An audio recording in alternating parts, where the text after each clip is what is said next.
டெல்லி மருத்துவமனை தீ விபத்தில் 7 பச்சிளம் குழந்தைகள் உயிரிழந்த விவகாரத்தில் சம்பந்தப்பட்ட மருத்துவமனை பல்வேறு விதிமீறல்களில் ஈடுபட்டது தெரியவந்துள்ளது. கடந்த சனிக்கிழமை இரவு 10:55 மணியளவில் மருத்துவமனையின் தரைதளத்தில் தீ விபத்து ஏற்பட்ட நிலையில் தீயணைப்பு துறையினருக்கு இரவு 11:30 மணிக்குதான் தகவல் தெரிவிக்கப்பட்டிருக்கிறது.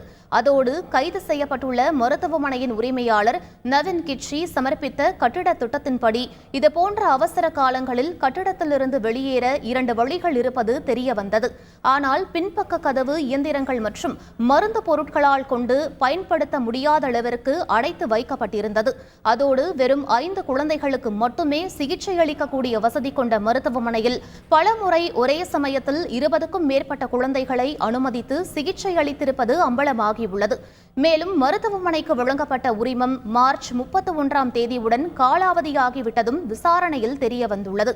பச்சிளம் குழந்தைகளுக்கு சிகிச்சை அளித்து வந்த மருத்துவர்கள் உரிய தகுதி பெறாதவர்கள் என்பதும் அவர்களை அனைவரும் ஆயுர்வேத மருத்துவத்தில் இளங்கலை பட்டம் மட்டுமே பெற்றவர்கள் என பல அதிர்ச்சியூட்டும் தகவல்கள் வெளியாகியுள்ளன.